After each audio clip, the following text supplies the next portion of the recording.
We will represent this small range in an exaggerated way with these two lines here. pH 7, plus, minus 0.3. Within this small margin, our body has all the necessary elements to maintain our health. In fact, the cure for all diseases already exists. We call it the immune system. Our immune system is capable of creating antibodies and solutions to every possible disease within our physiology. As long as our biology has a good balance and especially a disposition for entropy, which we call homeostasis, a state of equilibrium maintained by self-regulating processes. Entropy is key for the maintenance of a normal energetic level. All we need is to preserve a high level of entropy. How do we get it? Our body needs all kinds of variables available to perform a multitude of processes. Our body requires random access to all sorts of supplies. What is the problem? Why do we get sick? Mostly because of an inadequate diet. It's interesting that our food ceased to be adequate the moment we began to control what we eat. Thousands of years ago, human beings began separating from their natural environment, an environment where nature randomly provided the nutrients that our body needs to stay healthy.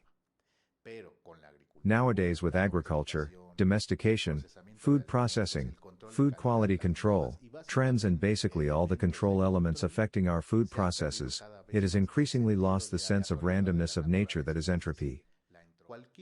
Any type of control threatens entropy. And we lose the delicate balance of our body's normal energetic level now. Let's look at an example, an emotion like fear.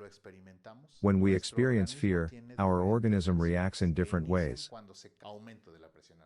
Increased blood pressure, increased metabolic rate, increased glucose levels in the blood, pausing some non-essential functions, increased adrenaline, increased muscle tension, eye-opening, pupil dilation and to a lesser or greater extent, deactivation of the frontal lobes of the brain. To generate each and any of these reactions, our body requires creating a series of energetic distortions that will allow the triggering of these processes, and we call this a biomagnetic pair. When a biomagnetic pair is created, an exchange of hydrogen ions occurs. They go from one or several organs to other organs. For example, from the liver to the stomach or from the pancreas to the spleen. This ion exchange generates an orderly low entropy imbalance. A distortion of this type has a specific function. For example, it allows us to be more aggressive, or less receptive to pain, or able to run faster, or consume more, or less energy. But all these functions are always related to survival. In nature, survival events last a few minutes at most, so the distortion disappears once the event itself is solved. A feeling occurs without a survival event happening. Like for example, with guilt, hatred, uncertainty, suffering, among many others. Our mind, in its desire to control reality, stresses out and tries to reverse that lack of control by detonating our instincts.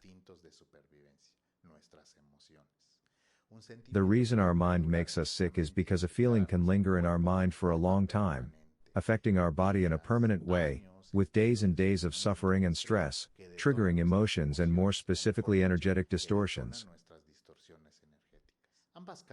Both charges are in resonance, in a low entropy harmonic arrangement, because one lacks exactly one of the elements that the other has in excess.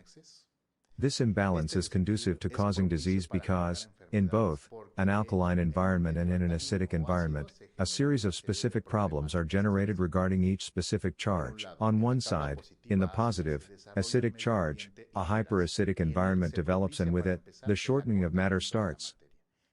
This happens because hydrogen atoms are very small, so if matter is composed of a majority of hydrogen ions, the molecules resulting from these combinations take up less space than if there were a lack of them.